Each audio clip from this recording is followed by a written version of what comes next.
you some ideas, and that's where you can jump in and comment on the ideas. We can have an exchange, and we'll just see how far we get. But it probably would take maybe like 7 to 8 minutes to kind of set up, because I'm a communication professor. So for me, how to set up the conversation is just really helpful. Sure, sounds good. All right, sounds great. Any questions from you guys? We good to go? Oh, Alyssa! I'm so glad you're here. That's awesome. Yeah, I'm so glad it worked out. The power of Zoom, it is just great.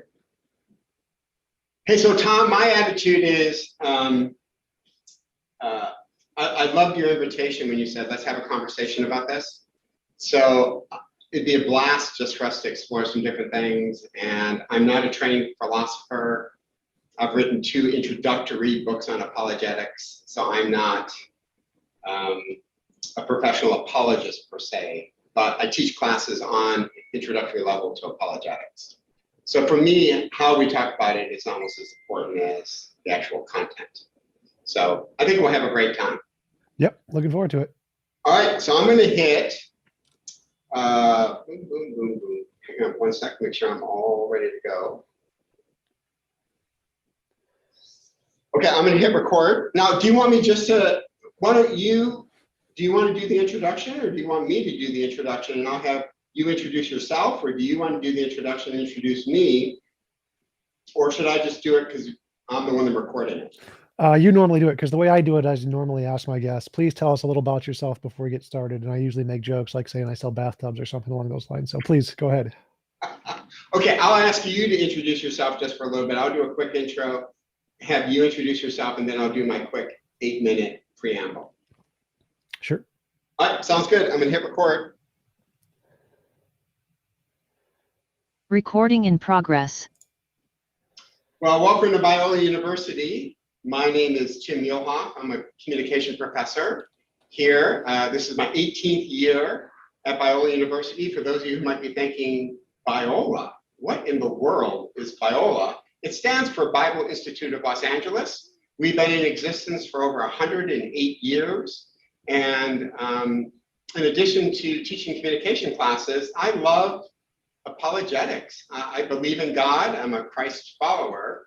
But I'm always interested in having good conversations. And a couple of months ago, Tom reached out to me and just said he loves to have conversations, and would I join him in talking about God, theism, as opposed to more of a naturalistic worldview. And I just jumped at the chance. I've gotten a chance to watch Tom in his past conversations, and I was very impressed with Tom's eagerness to engage a wide variety of intellectuals and speakers, not just Christians, but philosophers, ethicists. And so it's kind of fun to be able to do this. We're doing it during one of my classes. I teach a class on persuasion, and my students are listening, and they'll get a chance to engage Tom at the very end. But Tom, I thought it would be great just to turn it over to you for a quick introduction of who you are, and have you introduce yourself, and then I'm going to jump in and do like a 5, 6, 7 minute introduction. I think we'll be off to the races. Sure, sounds good. I am TJump. I run a YouTube channel, full-time YouTuber for about 5 years now. I do debates and conversations on typically reasons or evidence to believe in a God. Also do the occasional flat earth debate. Those are interesting. I enjoy hearing different perspectives on arguments and evidence. The reason I got started with this is to promote my epistemology, my theory of knowledge and morality. And a good way to contrast that is by contrasting it to religious ideologies, which have their own epistemology and morality. And so I think it's really interesting and productive to have conversations with different worldviews to compare and contrast the different ways to approach knowledge. Well, great. It's great to have you. And those of you watching might be thinking, I think that guy has a black eye. Like, I'm pretty sure that guy has a black eye. I was joking with Tom that this is from my last debate with an atheist, and you should see what he looks like. No, I'm just totally kidding. I got this from a jujitsu class.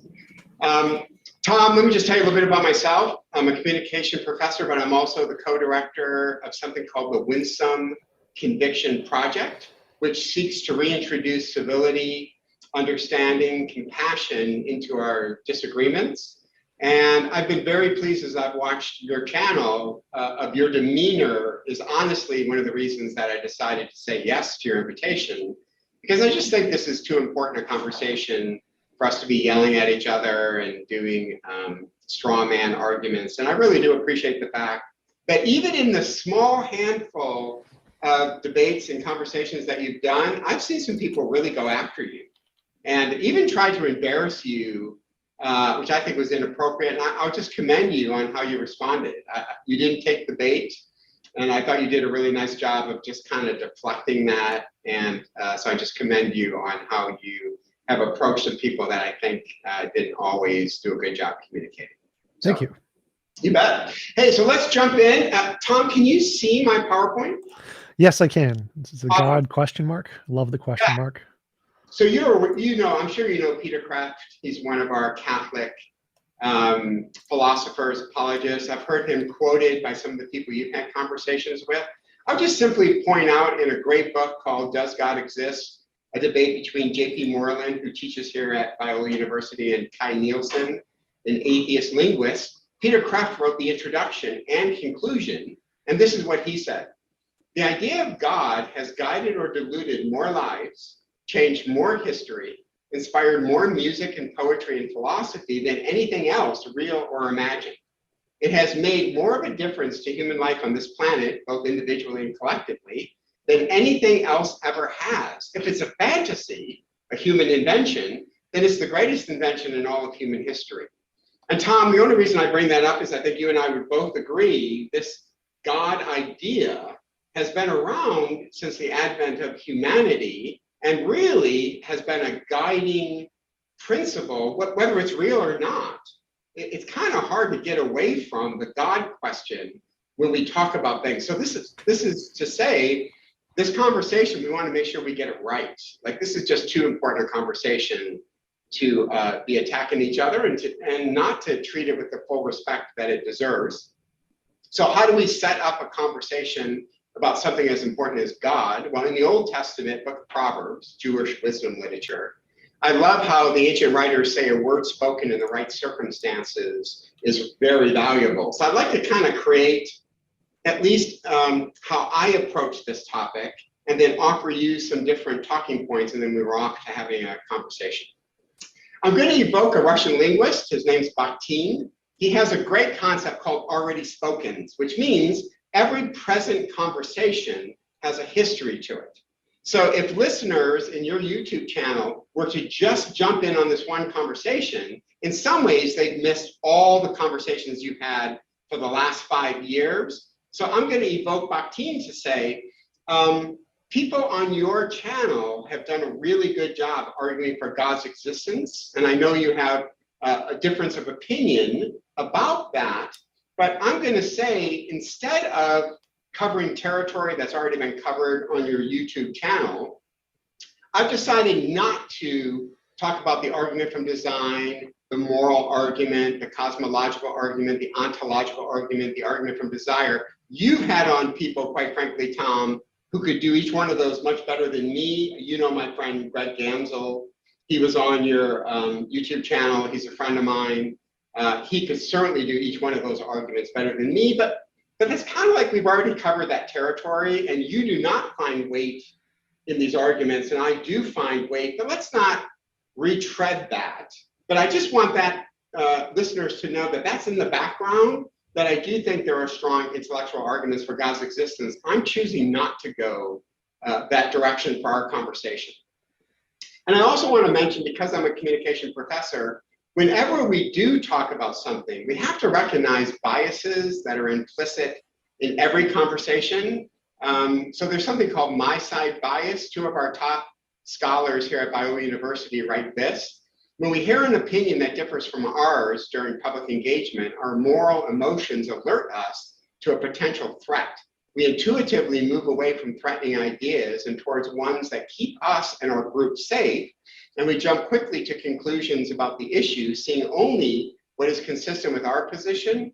And I just bring that up, Tom, because in some ways it sounds like a bad joke, right? What we're about to do, a committed Christian professor and a committed atheist YouTuber walk into a bar, you know what I mean? is you're committed to your position, and I'm been a professor here for 18 years. I'm certainly committed to my position. I think we just need to recognize that we do want to go where the evidence goes, but in today's postmodern world, I do think bias, we have to at least recognize. It'd be pretty hard for me to come out and say I don't believe in God, because I have a wife who does believe in God. I wouldn't be teaching at Biola University anymore, Tom. I'd probably have to go back to modeling, to be honest with you. And I'm deeply hurt by your smile, Tom. I could be a model. You don't know that. All right, here we go. I want to focus this for a specific set of your listeners, right? I'm looking at some of the people that are logging on, and they're committed believers. And I know you have a very strong following of people that are committed. So here's what I want to focus my attention on would be people that might be on the fence.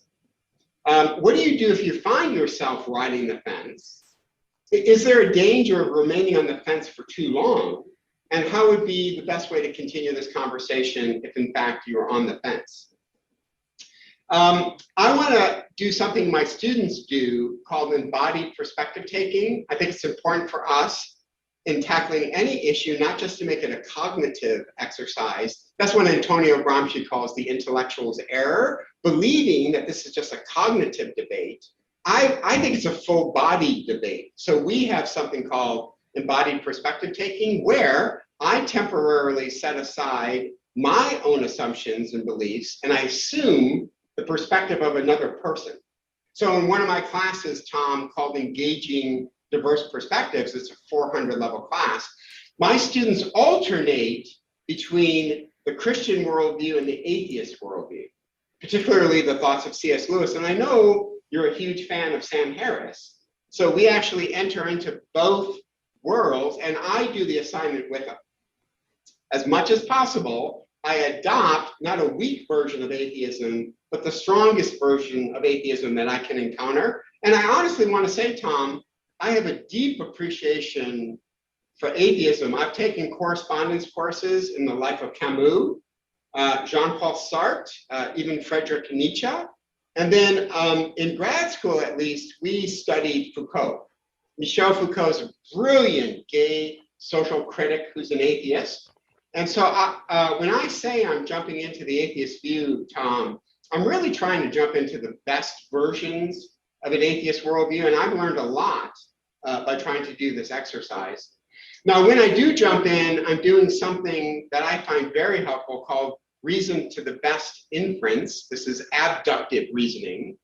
And when we do abductive reasoning, which is we draw a conclusion based on the evidence that we're kind of looking at, there's two concepts that I find very helpful. One is called antecedent probability, and that reflects the likelihood that certain phenomena or facts would exist if a given statement were true. And then what I really want to focus on today is epistemic surprise. That means that if I draw a conclusion, there's certain things that are true that kind of surprise me.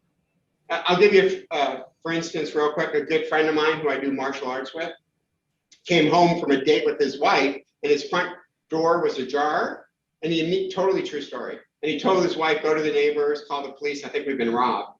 Sure enough, he walks in, finds both jewelry boxes are missing, right? That's antecedent probability. The door's ajar, jewelry boxes are missing. I would expect that to be true. But here's the interesting thing, Tom. When the LA police came, he had cameras everywhere in the house. So he said to the police, I know we got these guys red-handed. They're going to be on film. Well, there was not one frame of an intruder in the house. Nothing. Well, that's what we'd say is an epistemic surprise, is I would have fully expected that my indoor cameras would have picked up on these intruders, and they didn't. He needs to explain that. By the way, rest of the story, 3 months later, an LA gang member was caught. They had learned how to evade the cameras, and he actually confessed to robbing the house. So epistemic surprise can be resolved, but it's surprise. So when I adopt the atheist perspective, Tom, there are epistemic surprises that I encounter when I'm trying to live your perspective that I honestly want your comments on, and that's where I think the conversation can happen. Does that make sense, Tom? Sure. Yeah, so let's do it. These are my surprises, and full disclosure, I'm not an atheist, but I do think perspective taking is incredibly helpful as we try to understand different perspectives, especially if one as weighty as atheism and naturalism. Okay, epistemic surprises that I encounter. Here's the first one. There's widespread belief in a higher power. This has always been true of us as humans. Of the world's 7 billion people, 84% identify with some form of religion, according to a new comprehensive report on the global religious landscape. Self-described atheists count for 7% of the world's population. That's roughly 450 to 500 million positive atheists. If you're wondering about the discrepancy between the 7% and 84, that would be agnostics or people who are religious, but they don't subscribe to an organized religion. Now, what I think is fascinating, Tom, and again, please hear me when I say this, I don't think majority is determining the truth. I think, though, when I assume an atheist perspective, it is surprising that all of humanity, since the beginnings of recorded history, have really subscribed to a higher power, to a type of God or gods, and that is equally true today. Also, within that group, it's not just the huddled masses that believe in God. Two surprises come to me. Francis Collins is the director of the National Human Genome Research Institute. He assembled a team of more than 1,000 highly regarded scientists in mapping the human genome. Collins would serve 3 administrations. President Clinton said his work should rival that of Galileo. Not only is Collins a scientist, but he's an evangelical.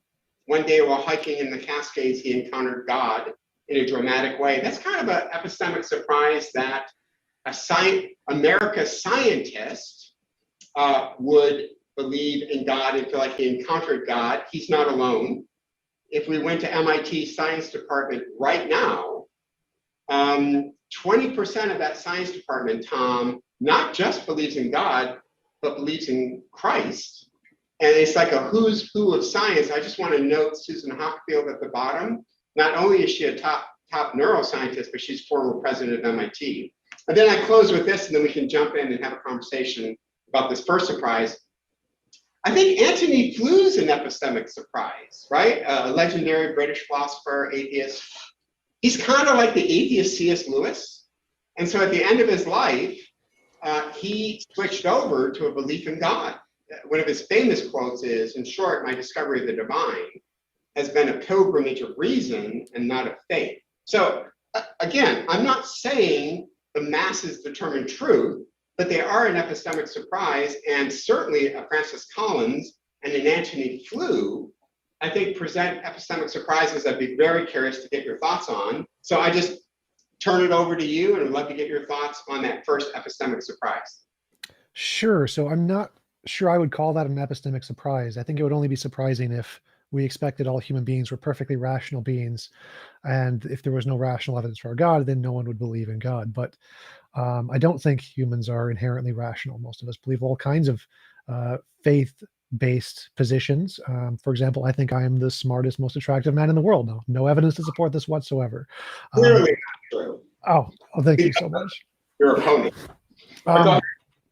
But in the case of Antony Flew, he had dementia, I believe. So I'm not sure that would be a surprise all that much. People who have dementia and schizophrenia are actually more likely to believe in a God. So at the end of his life, when he had significantly was affected by these diseases, the fact that he became a deist, I don't think is particularly surprising. I think that given any population of human brains, which have a spectrum of possibilities, we would expect some percent to go to every possible direction. That's why we see flat earthers. But what I don't see as very surprising is when there was a poll done of the National Institute of Science and the Royal Society, the equivalent in the UK, the two highest bodies of science in the world, and the percentage who believed in a God was in the single digits. There was also a recent poll done, the Full Surveys paper in philosophy, that showed the vast majority of philosophers, the thing they agreed on most, like 75%, I believe, were atheists. So when we look at the populace, the higher educated people become, the more prestigious people become in fields that we think are best describe reality, the less religious they become. And so I don't really think it's a surprise to say that there are some very, very well educated brilliant people, Nobel laureates who are religious. But I would be surprised if the vast majority of them were. That would be surprising. Same with the public. I think it's not very surprising to think that there's lots of people who are religious, especially if it was evolutionarily advantageous, like it's evolutionarily advantageous to see optical illusions. And so pretty much everybody sees optical illusions. So I'm not sure why if I would consider these surprises, unless you only take into account like two facts. Most people believe in God and we exist, and that's about it. Once you consider other things about evolution and how biases form and what evidence exists and how cognitive faculties function under certain conditions, none of that seems very surprising to me, whether or not there's a God. So Tom, being in academia, how would we begin to unpack that in a way that we could see and recognize biases, which is part of academia? You have to do what they call delimitations, which is I'm going to recognize the biases I have as a researcher. I'm going to situate myself as an evangelical Christian, but I'm still going to attempt to research something. And that's why we have journals, and that's why we have peer-reviewed journals to kind of surface the biases. So help me understand why it isn't an epistemic surprise that the vast majority of humanity, since recorded history, believes in a higher power.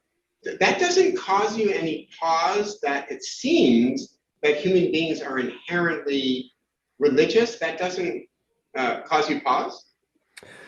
Maybe if I didn't understand or study evolution to the degree I have, that might be considered a surprise. But like prior to the Greeks, most people believed the world was flat. There's evidence to show that people believe the world was flat in every culture around the world prior to the Greeks.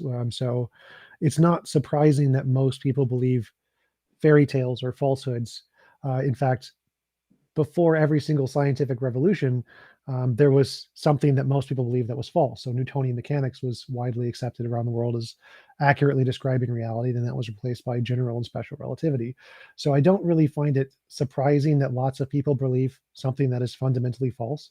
And I wouldn't call them intrinsically religious. I just say that people tend to believe things that are evolutionarily advantageous. This was a very evolutionary advantageous belief, and that's why they believe it, similar to any political or social movement. So I don't, given my knowledge of evolution, I don't consider this surprising in any way, any more than I consider illusions surprising, or delusions or misconceptions, beliefs in ghosts, bereavement delusions. I don't consider those surprising either.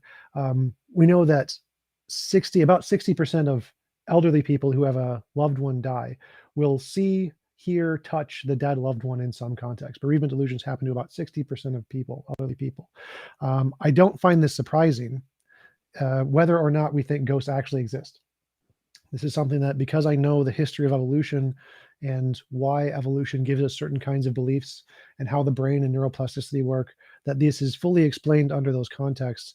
And it isn't really something that we would need a further explanation for, or that the antecedent hypothesis, as you put it, of considering if hypothesis X is true, would it explain the data, doesn't seem to be something that's a relevant consideration, given the fact that we have a fully explored hypothesis of evolution that explains this data and makes testable predictions that have been confirmed in this field. Yeah, so two quick comments on that. One, no, I'm not representing my university. Biola University has made a strong stance of not buying naturalistic evolution. But did you have William Lane Craig on your show? Not yet, no. He has not agreed to come on. He has a strict policy to not debate anybody who doesn't have a PhD. So. Does he really? He does. Oh, I didn't know that. He's actually, we're not great friends, but we actually know each other. He comes to me for advice all the time, Tom. Just kidding. Or utter kidding, William Lane Craig, if you're watching this. But are you aware of his new book called In Search of the Historical Atom? Sort of. Yeah, he makes a case for theistic evolution. Now, it's a thought experiment. So he's very coy about whether he actually believes this. But he said there's nothing, we can take Genesis and we can take theistic evolution, they can meld together. So Tom, I could buy it, for the sake of argument, into a theistic evolution proposition that evolution isn't a threat to my perspective. but that there are some really noted Christian theologians, philosophers who would buy into evolution from a theistic guided perspective. So I don't see evolution a threat to me and my belief in a higher power or God. Oh, I would agree. So the argument wasn't that evolution is in contrast to God here. The point was that would the vast majority of people believing in God be an epistemic surprise? And given what we know about evolution, regardless of whether or not it was caused by a God, it selects for beliefs that have a evolutionary advantage. It causes some kind of benefit to society. And it selects for those whether or not they're true. And so if religious belief had a benefit to a society, then we would expect evolution would select for that. So it wouldn't be very epistemically surprising that people would majority believe in God, regardless of whether or not it's true, regardless of whether or not God created it. So what I was addressing there was more the epistemic surprise question, not whether or not it was in conflict with God. Can you help me? And this is an honest question. Again, I'm not saying the 7% can't be right. Okay, so the 7% of self-described atheists in the world today. But what is it that gives you the most confidence as a minority perspective that you're right about the non-existence of God as the 7%? Well, the amount of people don't really interest me all that much. But again, the fact that 90-something% of the largest, most prestigious bodies of science are all atheists does give some weight to lending to the credibility of most experts in every academic field pretty much agree with my position, regardless of whether or not most people do. But obviously, I don't really care about the authorities or the appeal to popularity. I'm interested in the evidence. And the reason I'm most confident that there is no God is because the evidence for God seems to be synonymous with the evidence of leprechauns or Santa. And I know many Christians take that to be an insult, and it's not meant that way at all. It's the similarity between those two categories, God and leprechauns, is that they're asserting a new ontology, a new property that hasn't been discovered yet, because properties can fit into two main categories: discovered and asserted.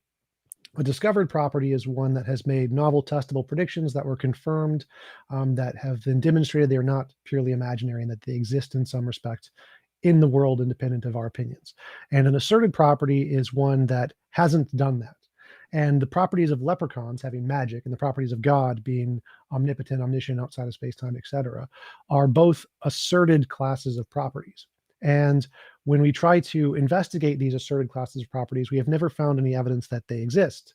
And so that is why I disbelieve in leprechauns in the same way I disbelieve in God. Here's a quick question. We're only on the first one, so we'll go to the second one in a second. But help me, you're aware of the work of Alvin Plantinga. He's been brought up a ton on your show.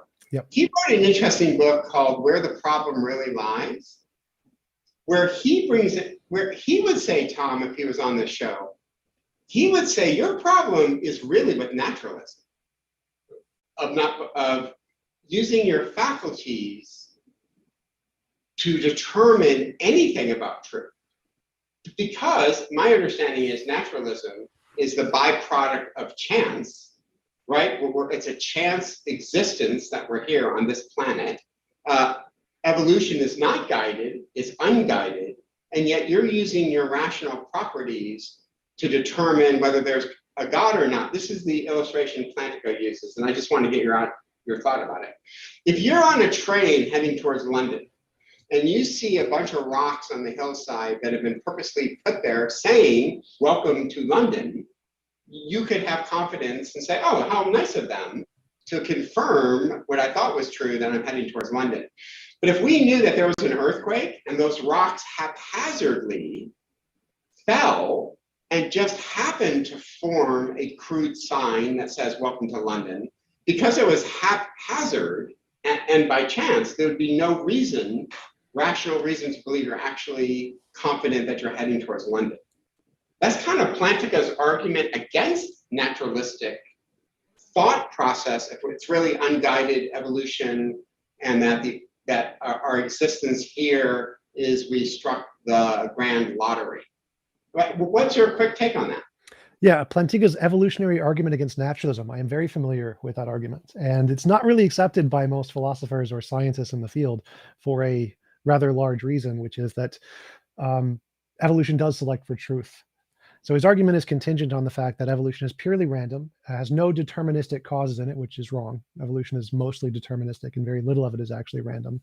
Only the selection features of the changes in DNA are random, but what actually happens after that is very deterministic. So the vast majority of evolution isn't random at all. It selects for the most successful kinds of genes, and the gene transfer may be random, but the outcome and what is selected for is not at all random. And so the argument is essentially saying that if you came about knowledge from a purely random, haphazard way, why would you trust that knowledge? Luckily, evolution can't select for certain kinds of false knowledge, so it isn't purely random. So evolution couldn't make you imagine a round square, for example. Evolution couldn't make you believe you exist and be wrong, for example. And so there are certain constraints on what evolution could cause you to think or believe. And if we use those constraints as a grounding point to build knowledge off of, then we can be very certain in our grounds of knowledge and justification, even if the process of evolution happens to give us those indirectly. So, for example, if I smashed a calculator or whatever, say I took a calculator, it wasn't working, and just smashed it together, and it somehow happened to work and got 1 + 1 = 2, the calculator would be right, independent of whether or not it came from design or by random chance. The truth of the facts is independent of the origin of them. But you wouldn't trust. I mean, if you smash that calculator and it happened to give you 2 + 2 = 4, you're already assuming you know the answer to that. You've already assumed that you know that 2 + 2 = 4. I think what Plantinga is saying, that the very rational process you determined 2 + 2 = 4, you got from a smashed calculator, that you can't have confidence if this is truly a haphazard world that we inhabited via evolution that maybe later became deterministic, but in the beginning, we were haphazard processes coming out of the primordial soup. I think that's Plantinga's argument. Right. And that's why you need some kind of a grounding point. You need some kind of a fact that you can verify independently to know that if we can correspond our answers to this fact, then we can trust the whatever methodology we're using. That's why I use the examples of evolution can't make you imagine a round square. And you can't believe you exist and be false. So because we have these answers, these are like the 1 + 1 = 2, 2 + 2 = 4 kind of a thing. And we can use those concrete, definitely can't be wrong answers to build off of to get more complicated grounds of knowledge. So the solution to Plantinga's evolutionary argument is that evolution does select for truth in certain contexts because it's actually impossible for it not to. It can't make you imagine a round square. It can't make you believe you exist and you be wrong. Okay, so that's my first epistemic surprise. Great conversation. Let me do my second one. I honestly want to get your thoughts on this. So surprise number 2, children seem to be predisposed to believe in God. Because I agree with what you've said in previous debates, that for sure you can be socialized into a belief in God, right? Absolutely, I've seen that happen. But notice this study from the University of Oxford I find fascinating. A 3-year international research project directed by 2 academics at the University of Oxford finds that humans have natural tendencies to believe in gods and an afterlife. The project involved 57 researchers who conducted over 40 separate studies in 20 countries, representing a diverse range of cultures. Now let's tip our cap to Oxford. They're pretty good at doing this. So they understood we're not going to cherry pick the countries.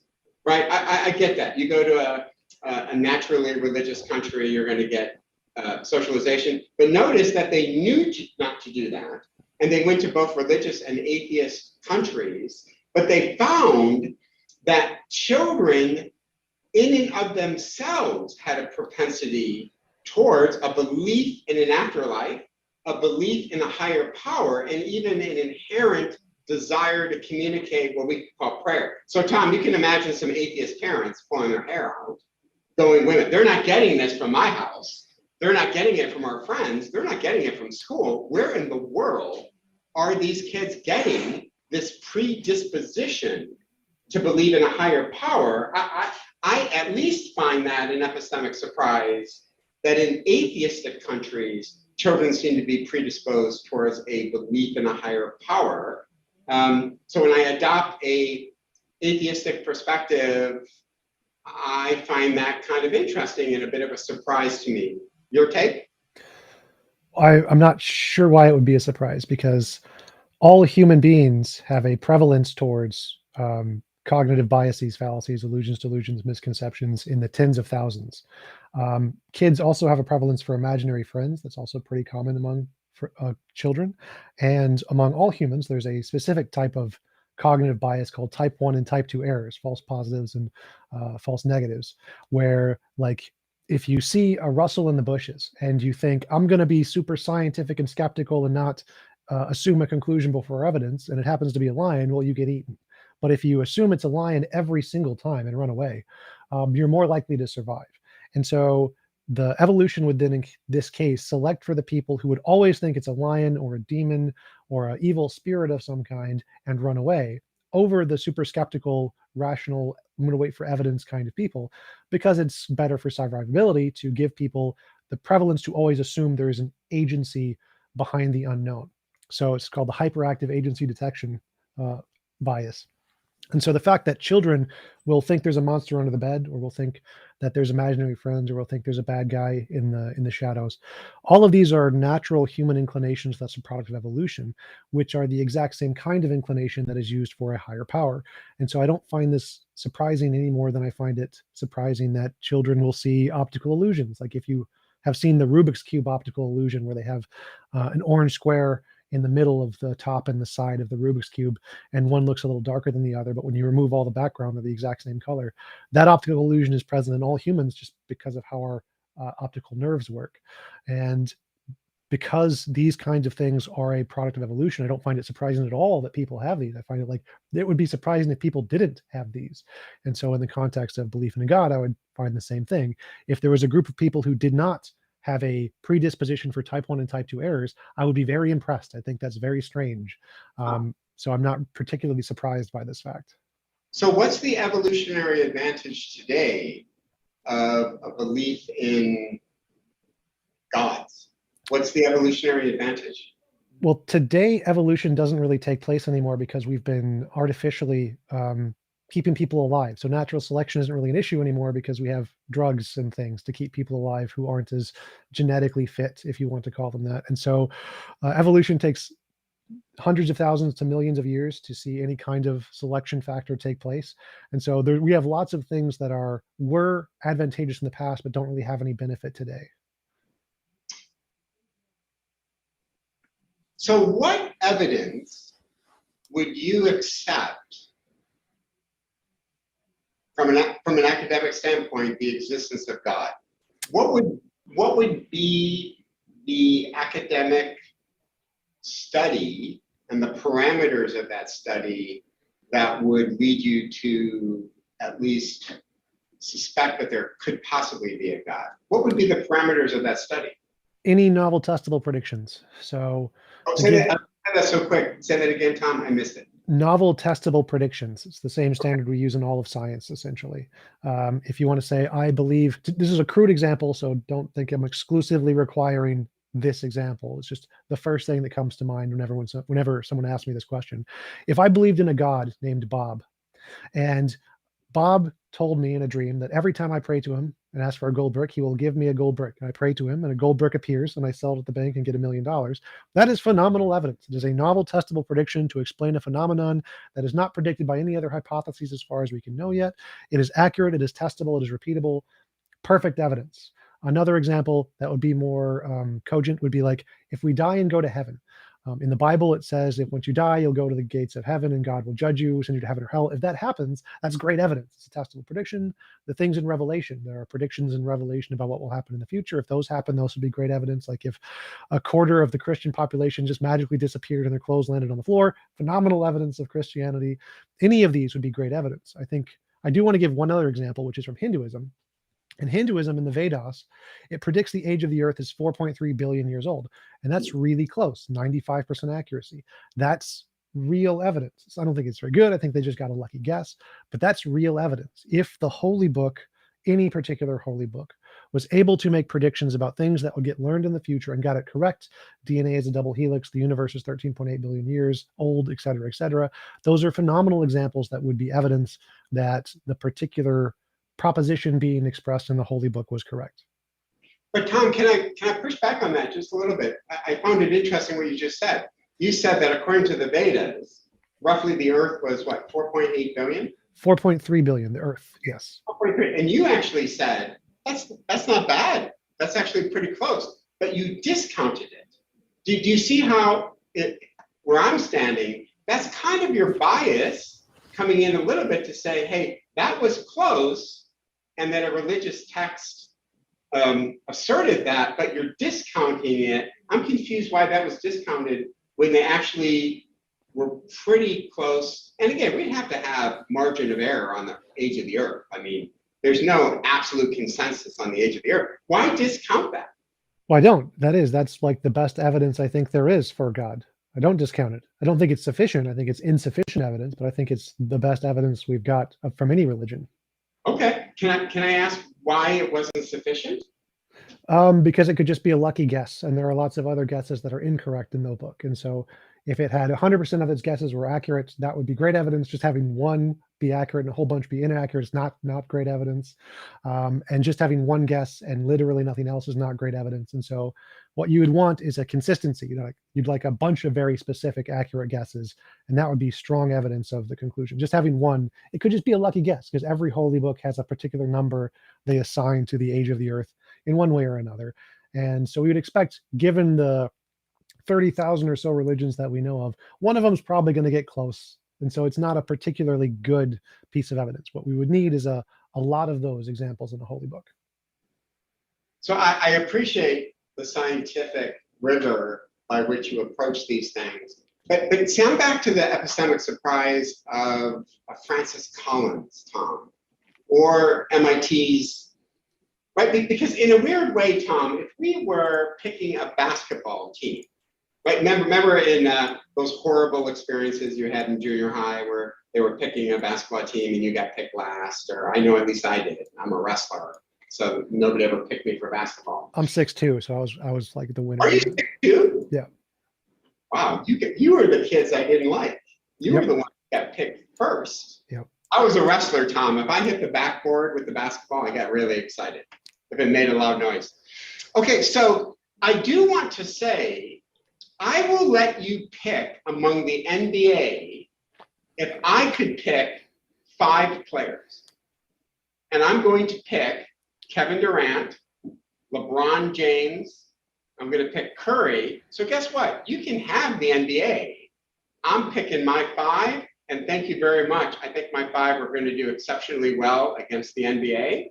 So I'm a little concerned with, I think an epistemic surprise is Leibniz. I think an epistemic surprise are some of the great philosophers who have believed in a higher power, and a Francis Collins who applies as stringent a scientific process as possible to arrive at his conclusions. I mean, he would sit and embarrass both of us with the scientific rigors of how do you actually present and the verification principle being used. So I'm a little concerned by just saying the British Philosophical Society that you mentioned.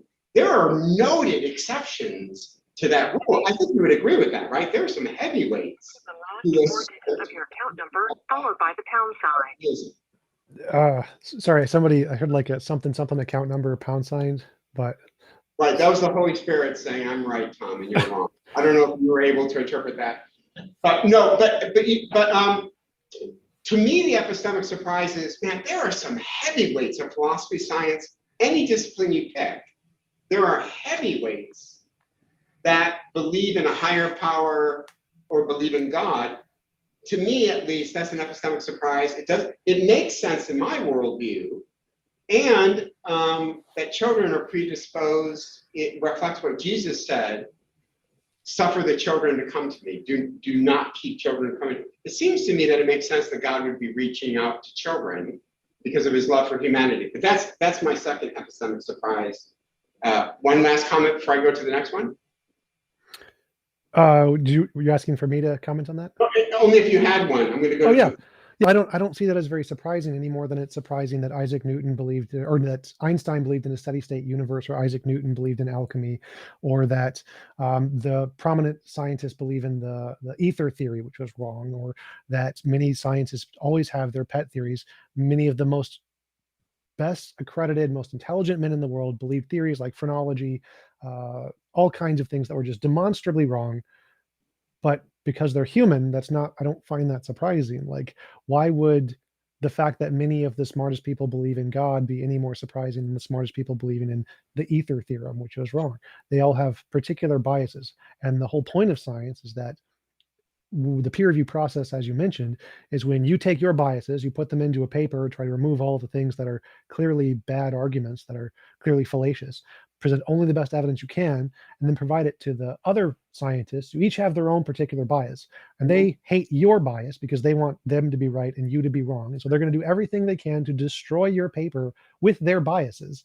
And what makes a good paper is one that, no matter how hard the other people with their biases try, they can't beat your evidence. It's so good, they can't beat it.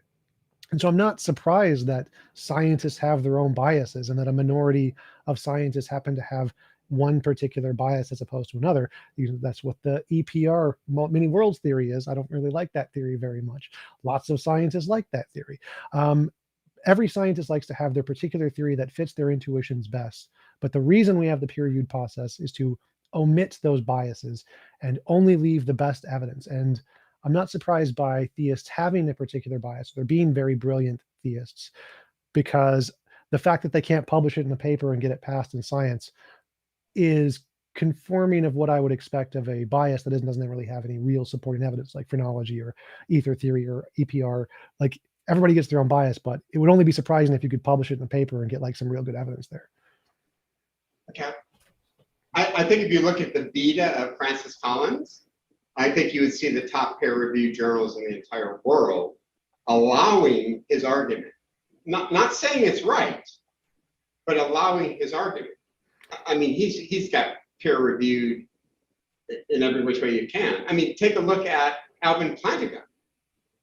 I mean, he's published in some of the top philosophical journals that you can imagine. So my only point being, Tom, is I think you would agree with this. Tell me if you don't. I can't prove God exists and you can't prove he doesn't. Well, I would agree with some versions. So there are some versions of God that I think have logical contradictions, and those you can prove don't exist. Okay. But you would say ultimately it'd be pretty hard to disprove all conceptualizations of God. Oh, absolutely. Okay. Yeah, good. Because remember, my audience is those on the fence. That's kind of, I'm kind of keeping my North Star, those individuals. But let's go on to number 3. Surprise number 3. And this is just me, Tom. When I assume the atheist perspective, it doesn't seem like I fit in this world. C.S. Lewis, I'm a huge fan of Lewis. Lewis said this: do fish complain of the sea for being wet?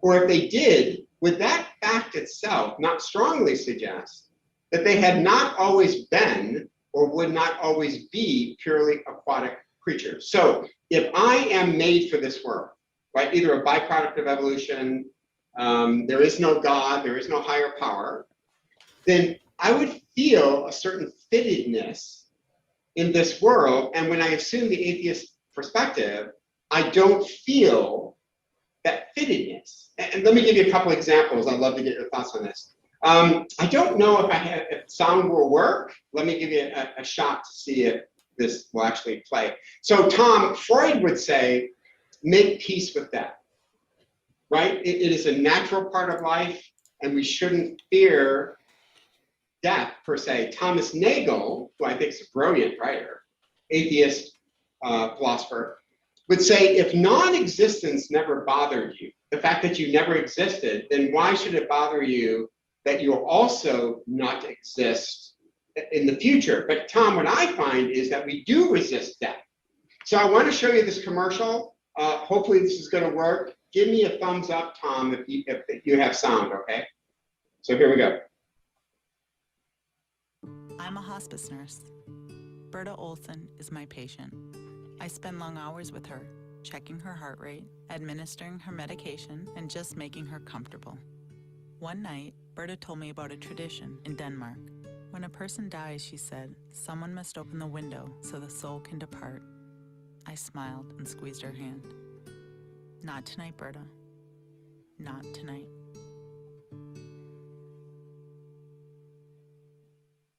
Now, Tom, here's what I find interesting about that. That is a hospice nurse, right? A hospice nurse is supposed to help us come to terms with death. And so it's interesting that there's this beautiful, right, cultural expression that you open the window and the hospice nurse wants to close it. I think most people would be with Dylan Thomas. Do not go gentle into that dark night, but to fight against it. So if death is part of the human experience, as natural as life, then why do I find that most rail against it? That doesn't seem like a fittedness. If this life is all there is, why am I railing against something that is as natural as being born? Well, we don't like disease either, and we also rail against that. So I don't quite understand the argument. It seems like you're saying because we don't like death, there must be an afterlife or something. There's lots of things we don't like. I don't like that my bank account doesn't have $1 million in it. Does that mean that there's going to be a secret $1 million planted? No, not, unfortunately not. Life is not particularly fair in many cases. Many people don't like the lives they're given. I imagine like the tens of thousands of people who starve to death every day. That doesn't mean that because they don't like it, there is necessarily going to be a solution to their problems. It would be nice if that was the case. But I did want to go back to what you mentioned earlier, that you said you don't feel like you fit in an atheistic universe. I believe that was something along those lines. General atheism doesn't posit anything. It doesn't say there is or isn't meaning, just says no God, essentially. And there are many atheistic models, such as the Buddhist model, who believes there are kinds of afterlives, or like a field of purpose and meaning out there, the karma field. And in such a universe, we humans do have purpose and meaning given to us without a God. And so from my perspective, anybody could make up a hypothesis that could make us get this feeling of belonging by saying that there is this ultimate force in the universe that imparts meaning and value universally to all beings. But the typical like naturalistic perspective is like, we shouldn't go beyond the evidence and only assert things that if they can have a justifiable basis to show it's not just our imagination kind of a thing. And so I don't see a problem with, if you want to, from the theist perspective, believe there is a God and say this God gives us meaning. The atheist could just do the same thing and say we believe in this, there's this field and it gives us meaning. And so our worldview could also give you that same sense of value. But from my perspective, I don't like to go beyond the evidence. So I would not advocate for such an approach, but I don't think there is an advantage on the atheist versus theist side to being able to give us that sensation of value, purpose in the universe. Okay, fair enough. Can you go back? I wish we could rewind this just a minute. You gave a description of naturalism, of what naturalists do. You said something like, do not go beyond the evidence.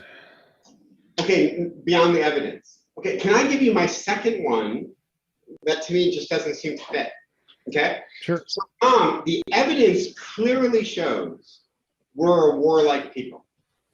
I mean, that is, you can go back to ancient civilization, ancient writings, and we are warlike people. Ernst and Trevor Dupuy are two of the most famous military historians. They're brothers. They said this: the dawn of history and the beginning of organized warfare went hand in hand. Wayne Dyer, in his haunting documentary War, said we must consider an unwelcome possibility that war is the inevitable accompaniment of any human civilization. So applying what you just said about naturalism, we just backed it up like that 40 seconds, then we should just embrace the fact that we are warlike people. It has been true since the dawn of society. The minute we created tools to garden, we use those tools to kill each other. That's the professional opinion of Ernst and Trevor Dupuy.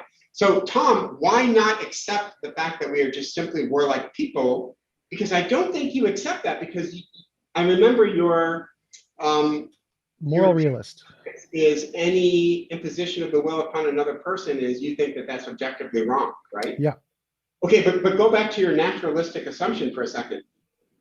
I mean, I think you're going to accept that we've been a warlike people ever since the advent of humanity. Why is that not just us accepting who we are? And I have a ton of empirical fact, and we could turn on CNN right now and see that the doomsday clock created by Albert Einstein and scientists from the University of Chicago who worked on the bomb, you know, they just reset the doomsday clock. When we had the Cuban Missile Crisis, the closest we've ever come to launching nuclear missiles at each other, it was 7 minutes to midnight. It is now 100 seconds to midnight, the eradication of the human race. So Tom, I think history is overwhelmingly on my side. We are a warlike people. Would you agree with that?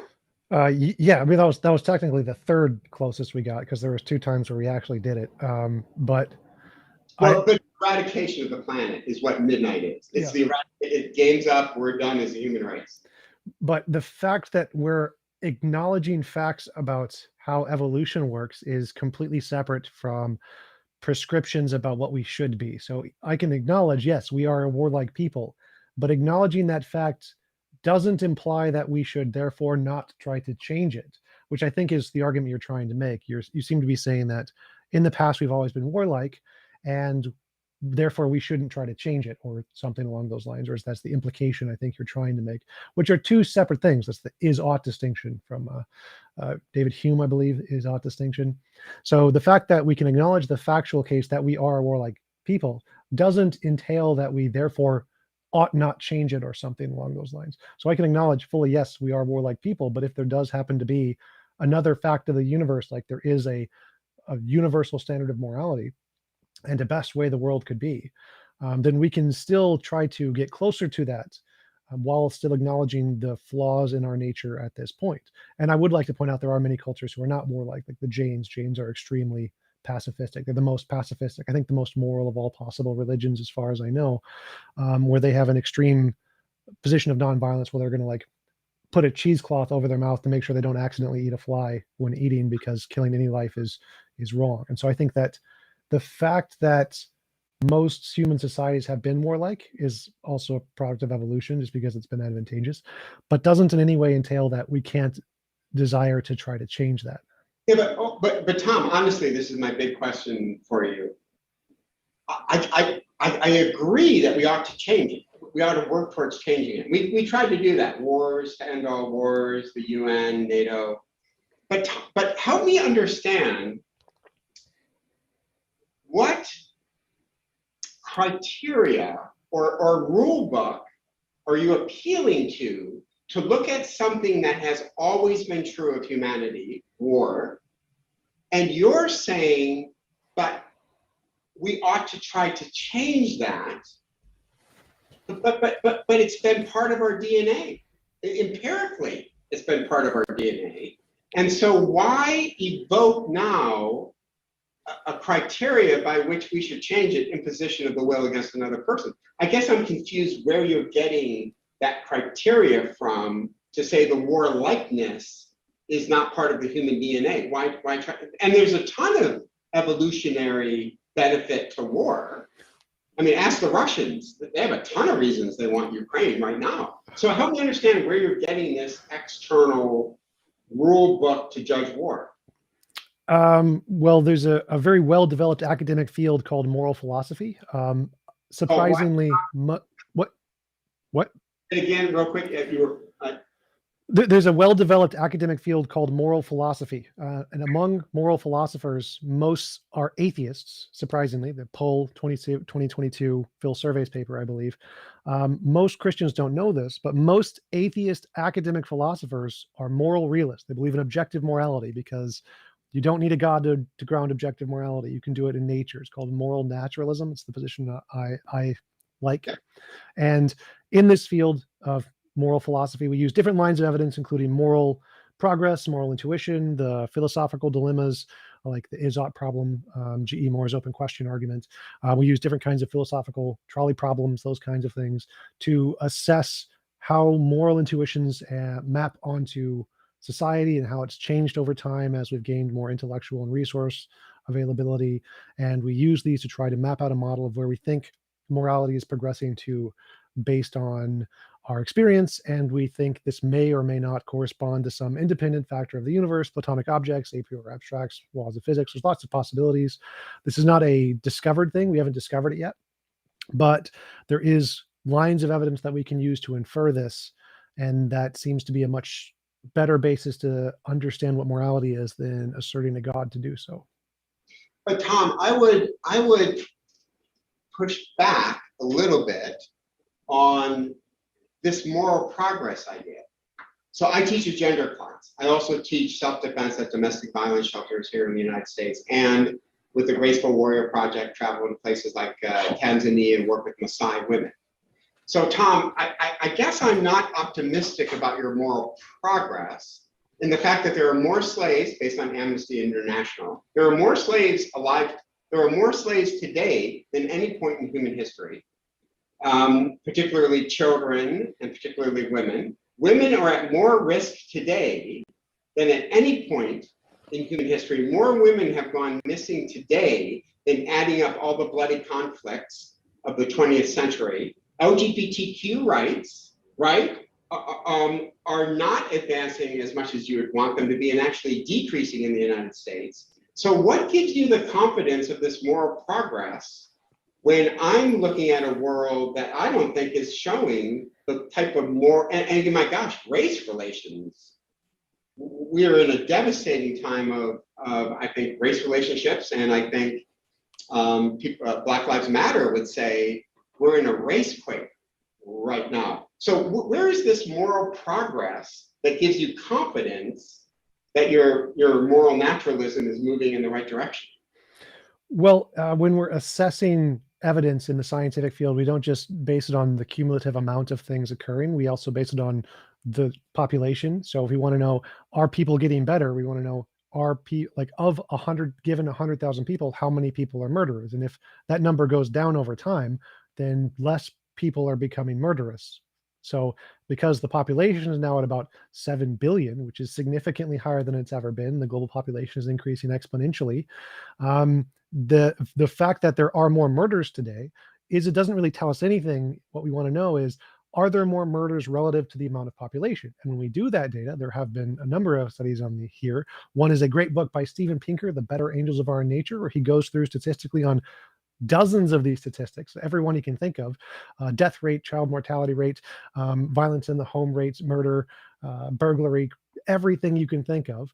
And of all of those statistics, when we compare them, even including some of the worst things, World War II, Soviet Union, we're still significantly better off per the global population than what we were in the past. Before, many more people were violent, many more people died prematurely. Life expectancy was about a third of what it is today. More child mortality rate was significantly 4 or 5 times higher than it is today. Before, you had a 50% chance of being treated by a doctor. You mentioned LGBTQ rights. Today, they actually have those. They didn't in the past. If you don't recall, the 1950s, it was a crime to be gay in the UK. That's why one of the most prominent scientists, Alan Turing, was put to death essentially by being forced to take arsenic, I believe, because he was gay. That doesn't happen anymore. I'm pretty sure that's progress. We abolished the slave trade, both the Barbary slave trade and the Atlantic slave trade. That's pretty considerable progress. Amnesty International, there are more slaves today than pick a point in human history. There are more slaves alive today. Women are at more risk, not less. It doesn't matter how many people are alive on the planet. More women are at risk of their lives right now in human history. Are you familiar with the Stanford, if we shrunk the whole world to a village of 100 people? Yeah. The Stanford study, they've done it 4 times. If you take all the world demographics and you shrank the world to a village of 100 people, 60% of that is in abject poverty. Yeah. Right. So I'm not seeing the moral progress or am as enthusiastic about it as you are, not with a person who has worked for women's rights. It's at a fairly low ebb and flow. I mean, if you go to places like my goodness, India, most parts of Africa, go to if you go to the Soviet Union, Russia right now, and ask how LGBTQ rights are, ask Brittany Griner, who's in a penal colony right now, so I don't see this overwhelming moral progress that you're excited about. I think each one of the points that you made, I just don't think the facts are bearing this out. I mean, adequate medical care, most of the world, Tom, does not have adequate access to medical care. Maybe the industrialized nations, and thank goodness for the United States, but most of the world does not have access to adequate medical care. Well, I don't quite understand your argument here. It seems like you're saying bad things still happen, therefore it hasn't been getting better. And it's not quite how it works. Clearly bad things still happen, and there are more people for those bad things to happen too. But like, for example, the EU made a policy to try to cut poverty in half in 20 years, and they did. Those people that you mentioned in poverty, the 60%, if it wasn't for the intervention and invention of many different scientific revolutions, like Norman Borlaug inventing, the man who saved 1 billion lives, inventing genetically modified wheat and rice, all of those people would be dead. They wouldn't be alive right now. So the fact that they're alive, that's progress. And if we take LGBTQ rights, the vast majority of European countries now have rights for those people, which they didn't before. Before, they used to be lynched and killed for no reason, and it was perfectly legal. That isn't the case anymore. So I agree that there are still bad things that happen, but the question is the rate going down? Is the percent per capita decreasing? And all of the evidence in every academic paper that study this says yes, definitively, everywhere in the world. Saudi Arabia just made it legal for women to drive recently. There is progress being made here. Right. Hey, we need to do part 2 on that. I'd love to do a whole conversation on the state of the world. Sure. That'd be kind of cool. But listen, for the sake of time, let me jump to another epistemic surprise. Oh, I'm sorry. I really feel for this one. So if you take a look at Peter Berger, one of the top cultural anthropologists, he makes an interesting observation about human desire for justice. He says, in our outrage, we long for judgment of supernatural dimensions. In other words, we are not content with just mere human justice. For example, take Hitler, Stalin, Pol Pot, but notice Dylan Roof, the Charleston church shooter who killed 9 people while they stood praying with their eyes closed. Family impact statements, one woman articulately said, "May you rot in hell." Berger says it is interesting in culture that we see human justice, but there's a desire for supernatural justice to take place. I find that fascinating, Peter Berger's observation, that there's a longing for something else rather than just human justice. Sure, I'm not seeing why that again would be a surprise. I mean, I would long for eternal life as well. Most people would, I imagine. The fact that it's, again, a desire humans have to have more is not particularly surprising. And since they can't, typically it's easier to imagine living eternally when you're not stuck in a watery meat sack. And so positing a soul to help you be able to survive, souls being non-material, wouldn't necessarily have the same constraints as physical bodies that die and decay. You would imagine people would want to imagine they have this thing that makes them invincible and immortal, as opposed to being stuck in these bodies, which is a fairly common belief. And so, again, this belief that you're talking about, this longing for more, doesn't seem to be particularly surprising any more than I long for a longer life or more money or more happiness or whatever. But Tom, interesting that it isn't just a longing for life. That would make sense. I mean, I get that, but why create gods that are judgmental and have eternal expectations? And if we're going to create gods, let's create gods that are more feeding into the pleasure principle. Why create gods that, yeah. Well, we did. We created all kinds of gods, but unfortunately, because the way the human brain works, there's a number of different studies that have shown that when people think they're talking to a god, it operates the part of the brain that is active when you're asking yourself questions. And so the gods that were more relatable, that were accepted by groups of people, happen to be the kind that were more like human nature, more like the warlike nature. And so the preponderance of gods who were violent was more relatable for people, and it also had a built-in spreading mechanism, which was convert or die. And so the violent religions of the Abrahamic faith were much more popular and successful than, for example, the Jain faith, which is purely non-violent. Because they were spread in a much more violent way, it was more relatable to people. They could use it to control those under them. They had lots of different hedonistic vices that were benefited by adopting this kind of religion as opposed to one that is purely non-violent and peaceful, because those kinds of gods do exist. There are many of them in history, but they're not as popular because they don't fit the human narrative as well. They aren't as relatable. Hey, let me just, I'm going to skip this real quick for the sake of time, because you graciously said you're going to come in to my class. So let me just close with 3 thoughts that I've wrestled with that I think might be helpful to people who might be finding themselves in a middling position, let's say. What do you do if you find yourself riding the fence? Is there danger of remaining on the fence? And how do we best continue this conversation? Let me throw out 3 thoughts real quick and get your thoughts on them. Number 1, I would say don't let the urgency of this conversation fade away. Like, life is just crazy, and we get caught in a tsunami of technology, busyness. And though we're focusing on this conversation right now, it's just easy for it to recede into the background. I think we should keep it at the foreground. And that's what I love about your station, Tom. We ought to be having more of these conversations, not less. But I get that we get caught up in the hustle and bustle of life.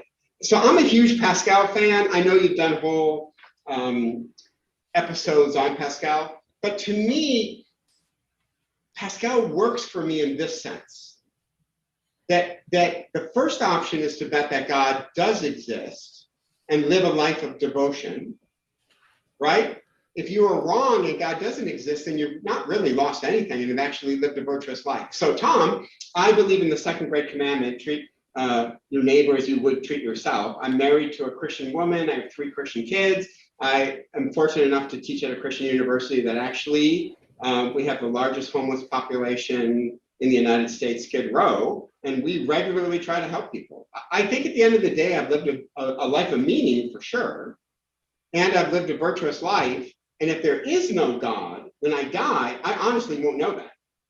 Like, I will be 6 feet under and not aware that the narrative that led me to virtuous acts was one that in reality didn't exist. But I think I'm okay.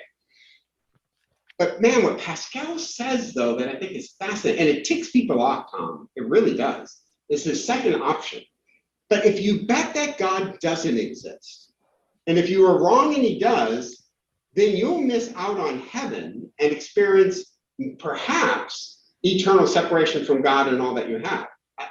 I'm not arguing in any way, shape, or form that atheists can't live good, purposeful lives. Man, I have atheist friends who absolutely do that. But if what I'm saying is true, there are eternal consequences, and maybe there's something about this life that you're missing out on. Like we all long for love, could there be divine love? So the only reason I bring up, and again, Tom, I listened to your episodes where you actually tackled Pascal's wager.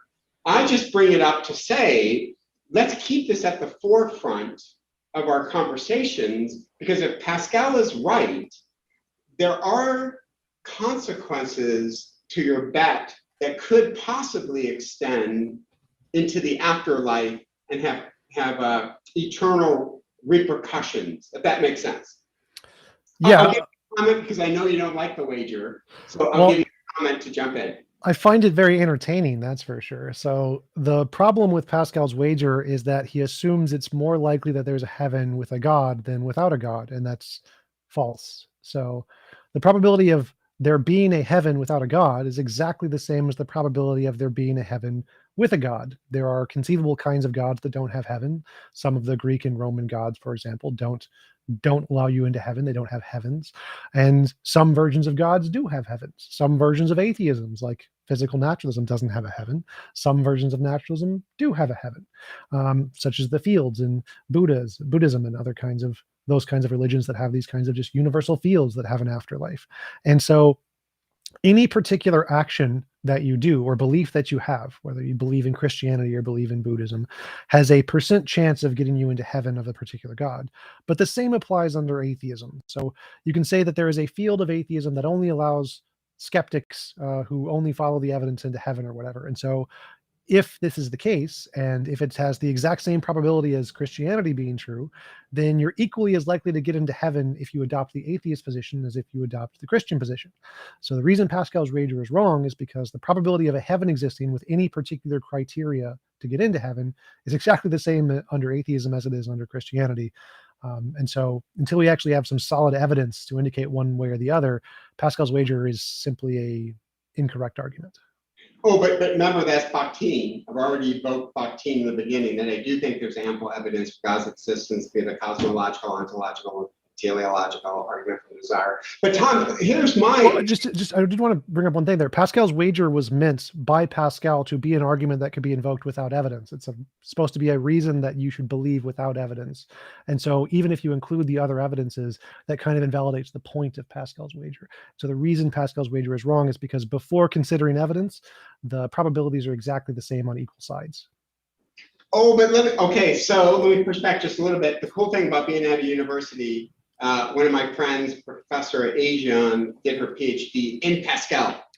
Who knew? So I took her out for coffee and got an education. So Pascal is saying reason cannot decide this.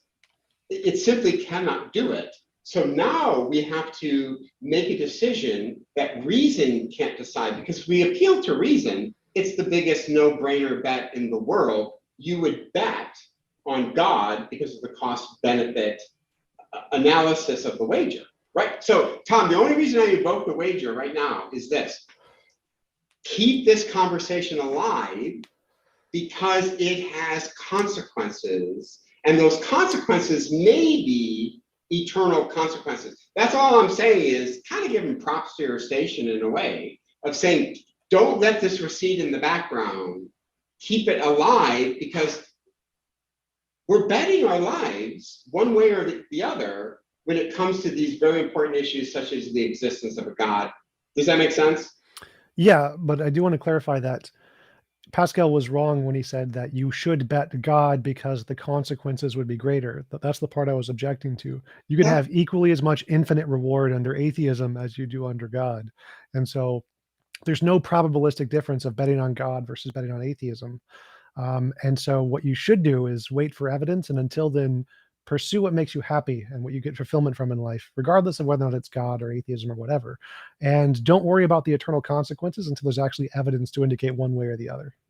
But I would just say, remember, I'm kind of speaking right now to the middle people, the people on the fence, that do look at this and say, I kind of can see both. I'm sort of seeing both. That bald-headed guy's kind of winsome in some ways. That's who I'm talking to, is people on the fence. So let me give you major props to you with my second suggestion, Tom. And let me just mention right now, Tom does not in any way give me any merchandise to say any of this stuff, right, Tom? We'll keep that under the table. I love it. Here's my second one, and I'm not just saying this to say this, Tom. Keep researching this topic. Like keep doing it. So I've been impressed with the people that you've had on your channel, and for sure, keep consulting your channel. I would just add another channel to kind of have the two be speaking to each other. Do you know Sean McDowell, Dr. Sean McDowell? I've emailed him multiple times. He has also refused to come on my channel. So if you can guilt him into it, I'd appreciate it. You know what? I'm actually writing a book with him. Oh, nice. It's called Engage One Another, Moving Past the Cancel Culture. So I may try to get an endorsement from you, Tom. Absolutely. I've actually met him. I went to, because there's a conference held up here, the Reapologetics conference, where Sean and Greg Kokel and those guys come down every year. So I've met pretty much all those guys. Oh, great. Good. Well, listen, I'm honest. I'm sincere when I say, keep listening to your station. But then Sean kind of does what you're trying to do. He just does it from a Christian perspective, but he brings on regularly people who disagree with him. And I'll talk to him. I will mention you to him. Absolutely. Appreciate it. Yeah, absolutely. Hey, number 3, we'll end with this. I'm a big fan of cutting out the middle person, Tom.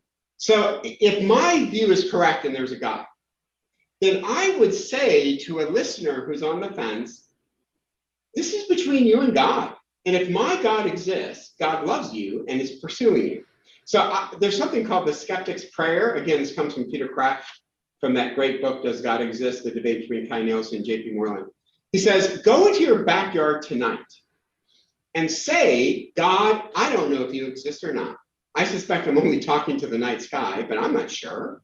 So if you exist, you must hear me now and know me and know my heart. So please let me know that you are real. Somehow, in your own way, in your own time, I'm open and ready if you are, right? And to me, there's a beauty to that. And this is, I think, Pascal at his best, is how do you put yourself in the position of a seeker? And Pascal would say things like, read the Bible. You can read other things, but read the Bible. I'd have times of prayer. I would go to religious services, right? And I get the other God's objection to the wager. I get that. But so I'm not saying limit it to Christianity, right? But to keep this going, that I would invite God to respond and cut out the middle person. So and again, how long would this prayer take? I don't know. How important is the issue to you? It seems to me it'd be good to dedicate months to this and not just give it a one shot in the backyard. So Sure, years would be good, which is what most atheists have done. They spent years praying. Yeah. And Tom, kudos to you. How long have you been doing this channel? Full-time for 5 years, longer than that. Started doing gaming first. See, I think that's exceptional. And I commend you for doing that. And you've already agreed to be on our podcast, the Winsome Conviction podcast. So we'll let people know. But Tom, just know that'll be the pinnacle of your career, coming on the Winsome Conviction podcast. Hey, listen, I just want to sincerely thank you. What the listeners don't know is that we've had an audience the entire time, and that is one of my communication classes here at Biola University, who've been studying persuasion, and they've all been listening in. They're all going to write a paper on this, Tom. And we're going to stop the recording right now, and you're going to actually jump in and engage them, see what kind of questions they have for you, which is very gracious of you. So I just want to say thank you to everybody who's been listening, both on the Biola side, the Winsome Conviction Project, but also for Tom. Please check out Tom's channel. What's the best way that they can get a hold of your stuff, Tom?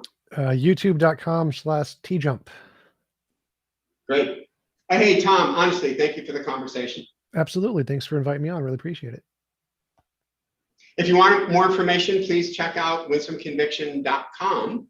And there, all the resources are for free. We just love for you to check out what we're doing. We're trying to do things with civility, kindness, compassion, and have great conversations like this, but do it in a way that's inviting, not attacking. And I think this has been a super conversation. So thank you so much.